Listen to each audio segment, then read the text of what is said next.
Hello friends, नमस्कार। Mahishmati channel में आपका स्वागत है।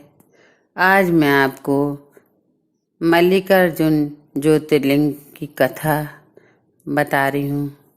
अगर आपको मेरा चैनल पसंद आए तो आप लाइक करिए, कमेंट्स करिए, सब्सक्राइब कीजिए और बेल आइकन ज़रूर प्रेस कीजिए, जिससे कि मैं कोई भी वीडियो अपलोड करूँ सबसे पहले आप तक पहुँचे। तो आइए जानते हैं। श्रावण मास भोलेनाथ का सबसे प्रिय महीना है। इस समय शिव की आराधना की जाती है। श्रावण मास में भोले शंकर की अगर पूरी श्रद्धा से अर्चना की जाए तो भक्तों की मनोकामना पूर्ण होती है। कहते हैं अगर भोलेनाथ के 12 ज्योतिर्लिंग के दर्शन करते हैं तो आपको शुभ फल प्राप्त होता है।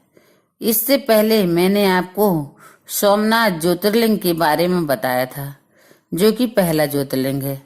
अब मैं आपको दूसरे ज्योतिर्लिंग मल्लिकार्जुन के बारे में बता रही हूँ।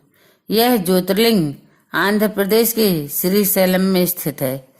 कहा जाता है कि यहाँ माता पार्वती महादेव के साथ विराजमान रहती हैं। आज मैं आपको दूसरे ज्योतिर्लिंग की कथा भी सुना रही हूँ। तो आइए जानते हैं पौराणिक कथा। शिव पुराण के अनुसार यह कथा शिव जी के परिवार से जुड़ी हुई है। भगवान शिव के छोटे पुत्र गणेश जी कार्तिक से पहले विवाह करना चाहते थे। जब यह बात शिव जी और माता पार्वती को पता चली तो उन्होंने इस समस्या को सुलझाने के लिए विचार किया। उन्होंने दोनों के सामने एक शर्त रखी और कहा कि दोनों में से जो कोई भी पृथ्वी की पूरी परिक्रमा करके पहले लौटेगा उनका विवाह पहले कराया जाएगा। जैसे ही कार्तिकेय ने यह बात सुनी तो वे पृथ्वी की परिक्रमा करने के लिए निकल गए, लेकिन गणेश जी टस से मस नहीं हुए। वो बुद्धि के तेज थे, तो उन्होंने अपने माता पिता यानी माता पार्वती और भगवान शिव को ही पृथ्वी के समान बताकर उनकी परिक्रमा कर ली। इस बात से प्रसन्न होकर और गणेश जी की चतुर्बुद्धि को देखकर माता पार्वती और शिव जी ने उनका विवाह करा दिया।